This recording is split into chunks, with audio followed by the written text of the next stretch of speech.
is up, you guys? Welcome back to another one. If you are new to the channel, I am Gold Pony, and today I am quite excited for this one. This is my first ever Mitsubishi review. We are in the new 2020 Mitsubishi Eclipse Cross, courtesy of Platinum Mitsubishi in Mechanicsburg, PA. And so besides it being my first ever review in a Mitsubishi, this one is quite exciting because to start, it has a very good name, the Eclipse Cross. Of course, with the Mitsubishi Eclipse being a legend back in the day, bring it back, Mitsubishi. Second of all, it comes with a great warranty, 5-year, 60,000 mile bumper to bumper, 10-year, 100,000 mile powertrain. So excellent there. So what do you say? Let's go ahead and jump right into it. And as always, let's start with pricing. And so there will be several different trim levels for the 2020 Eclipse Cross. First one being the ES, starting at $22,845, LE for $23,945, SE for $25,495, and lastly the SEL, which is the one we have today, of course,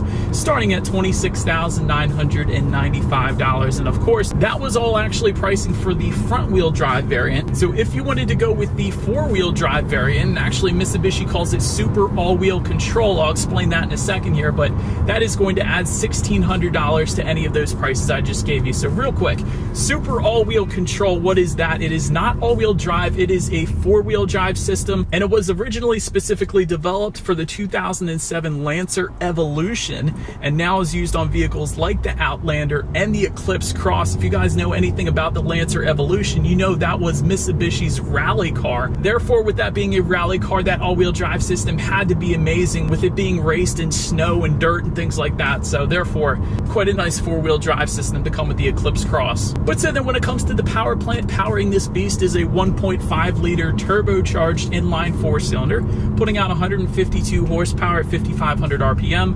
184 pound-feet of torque available from the power band of 2,000 to 3,500 RPM. Again, sent to front wheels or all wheels through a CVT, giving you MPG numbers at 26 in the city, 29 on the highway for the front wheel drive, 25 city, 26 highway for the four-wheel drive. Either way, it does take regular unleaded fuel, so that's certainly a plus to save you some money there. Did want to also mention, since we're touching on fuel economy, there's also an eco button just in front of the shifter there.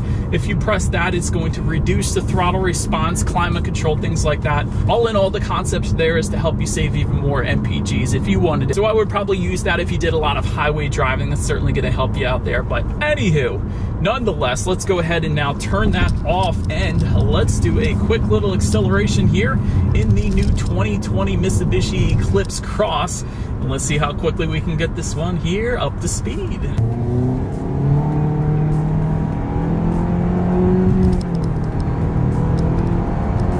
So you can definitely tell it is a CVT. There was no real gear changes there because there aren't any. But one of the main things I was actually looking for was turbo lag, which I did not find, so that is a good thing. Overall power was pretty much as expected. Certainly not going to have any issues merging onto the highway. So for me, acceleration was just fine in the Eclipse Cross. But then to go along with that, as always, braking is equally important. Up front, you're going to find 11.6-inch ventilated front discs. In the back, 11.9-inch solid rear discs. And overall, as far as the braking feel goes, I've had absolutely no issues today. So braking feel is quite nice. Touching on suspension and handling, up front you're going to get a McPherson strut front suspension with the stabilizer bar.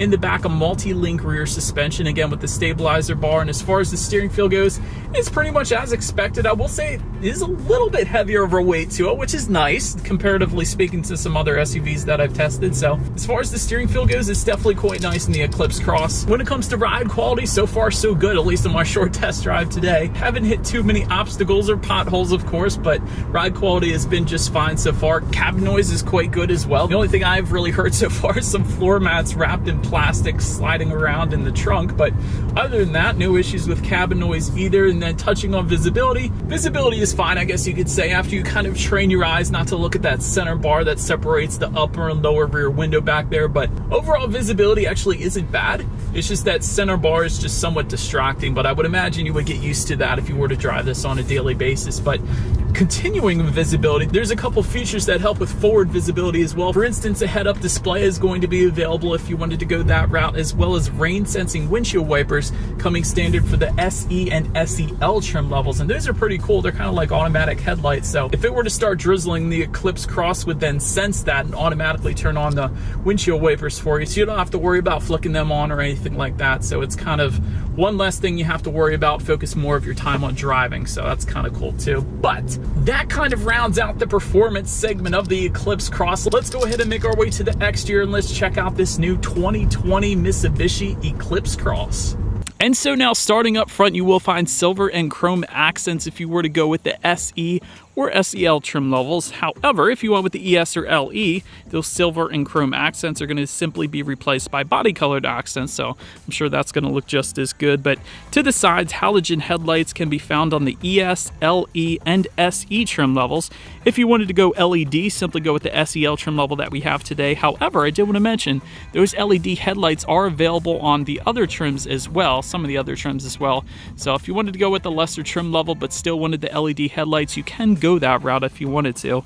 Either way, automatic feature comes standard with the SE and SEL trim levels, meaning when it starts to get dark out, the headlights will turn on automatically for you there. It's always nice. Just below, fog lights standard on all trim levels. There's actually a lot of SUVs out there these days that make fog lights either an option or they're going to be standard on upper trim levels as opposed to all of them. So that's kind of nice that the Eclipse Cross did that. Also, LED daytime running lights also standard on every single trim level. But now, let's go ahead and make our way to the side of the Eclipse Cross here. Looking up, when it comes to those roof rails, they are actually optional on the SE and SEL trim levels. Rear privacy glass is going to come standard for every single trim level, as well as chrome window surrounds. Definitely nice that they put the chrome window surrounds to tie it in with the chrome accents on the front of the Eclipse Cross there. Side mirrors, when it comes to them, you're going to get body colored side mirrors for the ES, SE, and SEL trim levels. Black side mirrors with the LE, and in case I haven't mentioned it yet, that LE is kind of the sportier trim level of the Eclipse Cross, so to speak. Heated side mirrors come standard on all trim levels. That's definitely a good thing. And power folding side mirrors can be found in the SE and SEL, and actually those integrated turn signals, again with other SUVs, they're going to be found on the higher trim levels, but with the Eclipse Cross, integrated LED turn signals are found on every single trim level. That is awesome. So anyhow, let's back out here and let's make our way to the wheel setup. 16-inch alloy wheels can be found on the ES, and there's actually a new design for 2020, so it's not what you're looking at right now, of course, but that is kind of cool. 18-inch alloy wheels can be found on all other trim levels but the ES, because I just mentioned that, of course. So 18-inch alloy wheels on all other trims. Last thing I wanted to mention as far as the side of the SUV goes is there is a shark fin antenna found on top for all trim levels. But now let's make our way to the back here. Rear roof spoiler can be found on every single trim level, as well as a rear window wiper just below. In case you guys didn't notice, a lot of manufacturers will put that rear window wiper on the glass, but Mitsubishi kind of hides it up underneath. You guys can see that underneath that spoiler there, kind of like the Cadillac Escalade does or Chevy Suburban, so I think it's kind of cool. Anywho, backing back out, LED taillights standard on every single trim level. Well done, Eclipse Cross, for that.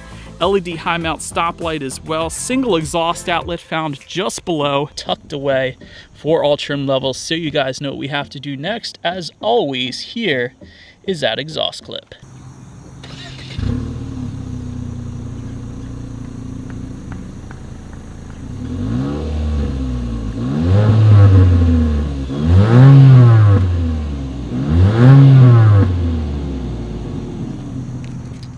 So but now, since we are around back, when it comes to opening that rear hatch, you simply just lift up underneath, and that is how you're going to get that one open. But once opened up, cargo capacity is going to come in at 22.6 cubic feet. If that was not enough space, however, those rear seats do fold down. There is a 60-40 split, bumping the cubic feetness up to 48.9, so a good bit of space back there. And so since we're back here, I did want to mention there is a cargo light back there. There is no in-floor storage, but in place of that, you will find a full-size spare, so that is going to be found in the back there. Grocery hooks also found back there, and a massive Rockford Fosgate subwoofer.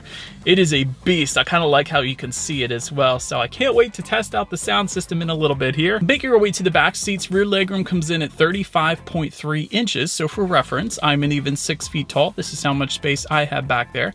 If you wanted a rear center armrest with cup holders, that can be found on the SE and SEL trim levels. Heated rear seats are actually optional on the SEL. We do happen to have that today. That is awesome. That is really a luxury feature, usually found with a luxury manufacturer, so that is pretty cool. Then you can also find, of course, a 12-volt power outlet for those rear passengers, but perhaps the coolest thing that we had today, at least, there is a dual panel moonroof. Dual panel means the front seats get one and the rear passenger seats get one, but it gets better than that. A lot of times you have to control that rear panel moonroof from the front. However, those rear passengers can actually control that themselves. There is a little button on the roof of the Eclipse Cross. They can simply open that up or close it whenever they wanted to. So that's one of the coolest things for the rear passengers, at least. But let's make our way to the front seats. Manually adjustable seats come with the ES, LE, and SE trim levels. You will find an 8-way power adjustable driver's seat if you want with the SEL. Heated front seats are going to come standard for all trims but the ES. Then you have cloth seating for the ES, LE, and SE, and leather seating for the SEL. That's what you're looking at right now, of course. And I do like the copper accent stitching that can be found on these seats as well as the doors. It ties in there too.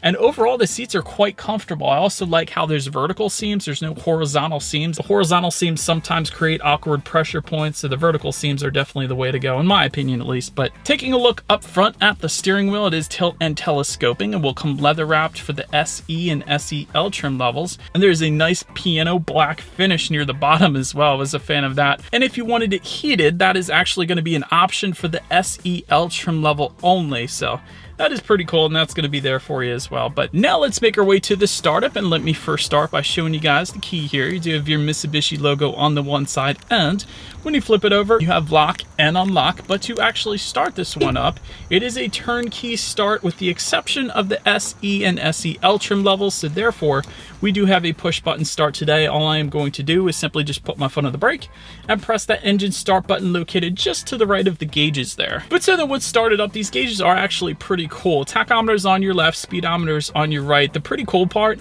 is the intro that they give you when you first start up the Eclipse Cross. There is a picture of the Eclipse Cross front and center, so I thought that was pretty cool. You can of course check out your basic information up there: outside temperature, trip A, trip B, how many miles you have left until you hit empty, stuff like that. But another cool thing about the Eclipse Cross is then when you turn it off, it doesn't say goodbye like some of the other manufacturers do. It says see you. I like that. It's different and it's kind of cool. So well done, Mitsubishi there. I got a kick out of that.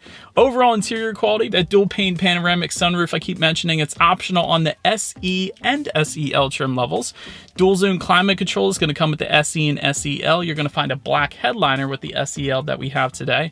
Also pretty nice. As far as finishes go, you do have some silver plastic around the shifter that carries on to just above the glove box and the doors as well. I do kind of like the carbon fiber look around the window buttons on both the driver and passenger side doors. That looks pretty cool. That piano black finish that I was talking about in the steering wheel, that carries on to right around the shifter, so I don't mind that. I see a couple of my fingerprints in there already. But also just in front of the shifter, you're going to find 2 USB charging ports. There's a 12-volt power outlet. Once again, little storage area just below that, and is a rubberized storage area so things don't slide around there. You also have an electronic parking brake to the right of the cup holders, and by the way, the cup holders are to the left of the electronic parking brake. And just below that center armrest, you're going to find a pretty deep storage area, actually, with a little tray there, again with a carpet-like finish so things don't slide around once again. But overall, some pretty nice finishes there. So let's make our way to the tech display now. Front and center, you're going to get a 7-inch color touchscreen display for all trim levels. And if you went with the LE trim level and up, there's also going to be a touchpad controller just kind of directly to the back right-hand corner of the shifter. Touchpad controller, kind of like Lexus does, actually. It was pretty easy to use, honestly. I was playing around with that for a little bit, so I think I would still prefer the touchscreen, but that touchpad controller is kind of handy if you were to be driving so you don't have that long reach. So that's pretty cool that that's there. But either way, Bluetooth and audio streaming comes standard on all trim levels. Android Auto, Apple CarPlay, also all trims but the ES trim level. That's how you're going to get that. Also, you can check out your radio information, of course. And by the way, when it comes to the sound system, you will find 4 speakers for the ES and LE and 6 speakers for the SE and SEL. And there is actually an optional touring package that adds $2,100 that adds a Rockford Fosgate sound system with that massive subwoofer in the trunk. So what do you guys say? Let's go ahead and turn this Eclipse Cross back on, see what we got playing today, and let's test out the clarity of this one.